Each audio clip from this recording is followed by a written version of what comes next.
ಮಂಗಳೂರು ಮಹಾನಗರ ಪಾಲಿಕೆ ವ್ಯಾಪ್ತಿಯಲ್ಲಿ ಟಿಡಿಆರ್ ಕೋಶಕ್ಕೆ 4 ಸಹಾಯಕ ನಗರ ಯೋಜನಾಧಿಕಾರಿಗಳನ್ನು ನಿಯೋಜನೆ ಮಾಡಲಾಗಿದ್ದು, ತ್ವರಿತವಾಗಿ ತನಿಖೆ ಮಾಡಿ ಟಿಡಿಆರ್ ನೀಡಲು ಭೂಮಾಲೀಕರಿಗೆ ಡಿಆರ್ಸಿ ನೀಡುವ ಕಾರ್ಯವಿಧಾನವನ್ನು ಚುರುಕುಗೊಳಿಸಲಾಗಿದೆ. ಮಂಗಳೂರು ಮಹಾನಗರ ಪಾಲಿಕೆ ವ್ಯಾಪ್ತಿಯಲ್ಲಿ ರಸ್ತೆ ವಿಸ್ತರಣೆಗಾಗಿ ಅಗತ್ಯ ಜಮೀನನ್ನು ಒಪ್ಪಿಸಿದ ಭೂಮಾಲೀಕರಿಗೆ ಅಭಿವೃದ್ಧಿ ಹಕ್ಕುಗಳ ಪ್ರಮಾಣ ಪತ್ರ ಅಂದರೆ ಟಿಡಿಆರ್ ನೀಡುವ ಪ್ರಕ್ರಿಯೆಗಳನ್ನು ಚುರುಕುಗೊಳಿಸಲು ಪಾಲಿಕೆ ಕಾರ್ಯವಿಧಾನಗಳನ್ನು ಸರಳೀಕರಣಗೊಳಿಸಿದೆ ಎಂದು ಮಂಗಳೂರು ಮೇಯರ್ ಪ್ರೇಮಾನಂದ ಶೆಟ್ಟಿ ಹೇಳಿದ್ದಾರೆ.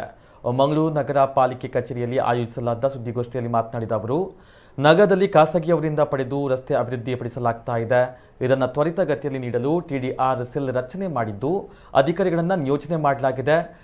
ಡಿಆರ್ಸಿ ನೀಡುವ ಸರಳೀಕೃತ ಪ್ರಕ್ರಿಯೆಯನ್ನು ಸಂಯೋಜಿಸಲು 2021 ಡಿಸೆಂಬರ್ 30ರಂದು ನಡೆದಂತಹ ಸಭೆಯಲ್ಲಿ ತೀರ್ಮಾನವನ್ನು ಮಾಡಲಾಗಿದೆ. ಹೀಗಾಗಿ ಇದುವರೆಗೆ ಡಿಆರ್ಸಿ ಪಡೆಯದ ಎಲ್ಲ ಭೂಮಾಲೀಕರು ಅಗತ್ಯ ದಾಖಲೆ ಪತ್ರಗಳೊಂದಿಗೆ ಮಂಗಳೂರು ನಗರ ಪಾಲಿಕೆ ಟಿಡಿಆರ್ ಸೆಲ್ಗೆ ಅರ್ಜಿಯನ್ನು ಸಲ್ಲಿಕೆ ಮಾಡಬಹುದಾಗಿದೆ. ನಗರ ಪಾಲಿಕೆಗೆ ಸಂಬಂಧಿಸಿ ದಾಖಲೆ ನೀಡಿದರೆ 15 ದಿನಗಳಲ್ಲಿ ವೆಬ್ಸೈಟ್ನಲ್ಲಿ ಜಮೀನಿನ ವಿವರ ನೀಡಿ ಮೂಡಕ್ಕೆ ಕಳುಹಿಸಿ ಟಿಡಿಆರ್ ತಕ್ಷಣ ಮಾಡ್ತೇವೆ. ಅಲ್ಲದೆ ಇದಕ್ಕೆ ಪೂರಕವಾಗಿ ಟಿಡಿಆರ್ ಅದಾಲತ್ ಮಾಡಲಿದ್ದೇವೆ. ದಾಖಲೆಗಳನ್ನು ನೀಡಿದರೆ ತಕ್ಷಣ ಕ್ರೋಢೀಕರಿಸಿ ಟಿಡಿಆರ್ ಕೊಡುವಂತಹ ಪ್ರಕ್ರಿಯೆ ಚಾಲನೆ ನೀಡಲಿದ್ದೇವೆ. ಸಾಧ್ಯವಾದರೆ ಡೆವಲಪ್ಮೆಂಟ್ ಸರ್ಟಿಫಿಕೇಟ್ ಕೂಡ ನೀಡ್ತೇವೆ. ಶುಕ್ರವಾರದಂದು ಟಿಡಿಆರ್ ಅದಾಲತ್ ನಡೆಯಲಿದೆ ಎಂದರು. ಈಗಾಗಲೇ ಸರಳೀಕರಣ ಮಾಡುವ ನಿಟ್ಟಿನಲ್ಲಿ ಟಿಡಿಆರ್ ನೀಡುವ ಒಂದು ಸರಳೀಕರಣ ಮಾಡುವ ನಿಟ್ಟಿನಲ್ಲಿ ಕಳೆದ ಡಿಸೆಂಬರಲ್ಲಿ ಕೂಡ ಒಂದು ಸಭೆಗಳನ್ನು ಮಾಡಿ ನಾವು ಕೆಲವೊಂದು ನಿರ್ಣಯಗಳನ್ನು ತಗೊಂಡಿದ್ದೇವೆ.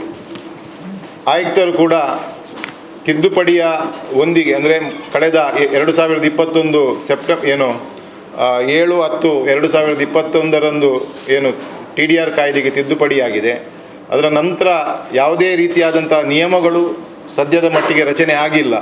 ಅದೆಲ್ಲವನ್ನು ಮನಸ್ಸಿನಲ್ಲಿಟ್ಟುಕೊಂಡು ಈ ಹಿಂದಿನ ನಿಯಮಗಳು ಮತ್ತು ಲೇಟೆಸ್ಟ್ ಆದಂಥ ತಿದ್ದುಪಡಿಯ ಆಧಾರದಲ್ಲಿ ಮಾನ್ಯ ಆಯುಕ್ತರು ಒಂದು ಪ್ರೊಸೀಡಿಂಗ್ಸನ್ನು ಮಾಡಿ ಸದ್ಯದ ಮಟ್ಟಿಗೆ ಟಿಡಿಆರ್ ನೀಡುವ ಒಂದು ಸರಳೀಕರಣವಾದಂಥ ಒಂದು ವಿಧಾನವನ್ನು ಕೈಗೆತ್ತಿಕೊಂಡಿದ್ದಾರೆ.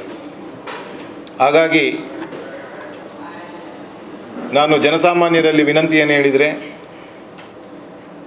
ಈ ತಿದ್ದುಪಡಿಯಲ್ಲಿ ಕೂಡ ಒಂದು ಭಾಳ ಪ್ರಾಮುಖ್ಯವಾದಂಥ ವಿಷಯ ಏನು ಹೇಳಿದರೆ, 2021 10ರ 5 ವರ್ಷದ ಮುಂಚಿತವಾಗಿ ಯಾರೆಲ್ಲ ಭೂಸ್ವಾಧೀನವನ್ನು ಮಾಡಿ ಅವರಿಗೆ ಟಿಡಿಆರ್ಗಳು ನೀಡಿಲ್ಲ ಅವರೆಲ್ಲರೂ ಕೂಡ ತಕ್ಷಣ ನಗರ ಪಾಲಿಕೆಗೆ ಅವರ ಸಂಬಂಧಿಸಿದ ದಾಖಲೆಯನ್ನು ಕೊಟ್ಟರೆ 15 ದಿವಸಗಳಲ್ಲಿ ನಮ್ಮ ವೆಬ್ಸೈಟಲ್ಲಿ ಆ ಒಂದು ಜಮೀನ್ದಾರರ ವಿವರಗಳನ್ನು ನಾವು ಅಪ್ಲೋಡ್ ಮಾಡಿ 15 ದಿವಸದ ಒಳಗಡೆ ನಾವು ಸಂಬಂಧಪಟ್ಟಂಥ ಇಲಾಖೆ ಮೂಡಕ್ಕೆ ಕಳಿಸಿ ಅವರಿಗೆ ಟಿಡಿಆರ್ ನೀಡುವಂಥ ಒಂದು ಪ್ರಕ್ರಿಯೆಗಳನ್ನು ತಕ್ಷಣ ಮಾಡ್ತೇವೆ ಎನ್ನುವಂತಹ ಒಂದು ವಿಚಾರವನ್ನು ಹೇಳಲಿಕ್ಕೆ ಭಾಳ ಪ್ರಾಮುಖ್ಯವಾಗಿ ಈ ಒಂದು ಪತ್ರಿಕಾಗೋಷ್ಠಿಯನ್ನು ಕರೆದಿರುವಂಥ ಉದ್ದೇಶ.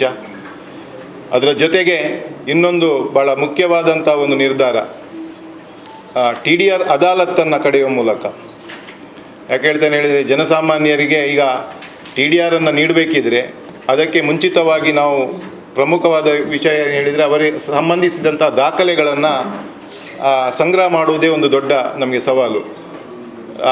ಯಾರು ಜಮೀನ್ದಾರರ ಮನೆಗೆ ಹೋಗಬೇಕು, ಅವರಲ್ಲಿ ಒಂದು ದಾಖಲೆ ಇಲ್ಲದಿದ್ದರೆ ಇನ್ನೊಂದು ಇರೋದಿಲ್ಲ. ಅದಕ್ಕೋಸ್ಕರ ನಿಗದಿತ ಒಂದು ದಿನವನ್ನು ನಾವು ಮುಂಚಿತವಾಗಿ ನಿರ್ಧಾರ ಮಾಡಿ ಸಾರ್ವಜನಿಕವಾಗಿ ಅದನ್ನು ಹೇಳಿಕೆ ಕೊಟ್ಟು ಆ ದಿನದಂದು ಟಿಡಿಆರ್ ಅದಾಲತನ್ನು ಮಾಡುವ ಮುಖೇನ ಆ ದಿವಸ ಅವರು ಸಂಬಂಧಪಟ್ಟಂಥ ಎಲ್ಲ ಭೂಸ್ವಾಧೀನ ಮಾಡಿದಂತಹ ಜಾಗದ ದಾಖಲೆಗಳನ್ನು ಆ ದಿವಸ ತಂದುಕೊಟ್ಟರೆ ತಕ್ಷಣ ಅದನ್ನು ಕ್ರೋಢೀಕರಿಸಿ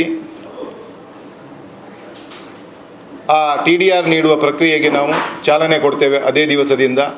ಮತ್ತು ಮುಂದಿನ ದಿವಸ ಏನು ಟಿಡಿಆರ್ ಅದಾಲತ್ತಲ್ಲಿ ಸಾಧ್ಯವಾದರೆ ಅವರಿಗೆ ಆ ಡಿಆರ್ಸಿ ಏನು ಡೆವಲಪ್ಮೆಂಟ್ ರೈಟ್ ಸರ್ಟಿಫಿಕೇಟನ್ನು ಕೊಡುವ ವ್ಯವಸ್ಥೆಯನ್ನು ಕೂಡ ಮಾಡ್ತೇವೆ.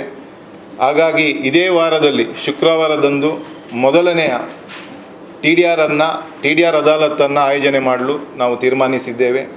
ಆ ದಿವಸ ಸಾರ್ವಜನಿಕರು ಯಾರೆಲ್ಲರೂ ಕೂಡ ರಸ್ತೆ ಅಗಲೀಕರಣಕ್ಕೆ ನಗರ ಪಾಲಿಕೆಗೆ ತಮ್ಮ ಜಾಗವನ್ನು ಬಿಟ್ಟುಕೊಟ್ಟಿದ್ದಾರೆ, ಅವರು ಸಂಬಂಧಿತ ದಾಖಲೆಗಳನ್ನು ಇಟ್ಕೊಂಡು ಆ ದಿವಸ ಬಂದರೆ ತಕ್ಷಣ ಅವರಿಗೆ ಟಿಡಿಆರ್ ನೀಡುವ ಪ್ರಕ್ರಿಯೆಗೆ ನಾವು ಚಾಲನೆಯನ್ನು ಕೊಡ್ತೇವೆ. ಆ ದಿವಸ ಇನ್ನೇನಾದರೂ ಇದಕ್ಕೆ ಸಂಬಂಧಿಸಿದಂತೆ TDRಗೆ ಸಂಬಂಧಿಸಿದಂತಹ ಅಹವಾಲುಗಳು ಅಂದರೆ ಅವರ ಏನಾದರೂ ಗ್ರಿವೆನ್ಸಸ್ ಇದ್ದರೆ ಅವರು ಲಿಖಿತ ರೂಪದಲ್ಲಿ ಕೂಡ ಆ ದಿವಸ ನಾವು ಅದನ್ನು ತಗೊಂಡು ಅದಕ್ಕೆ ನಾವು ಸೂಕ್ತ ಕ್ರಮಗಳನ್ನು ಕೈಗೊಳ್ತಾ ಇದ್ದೀವಿ.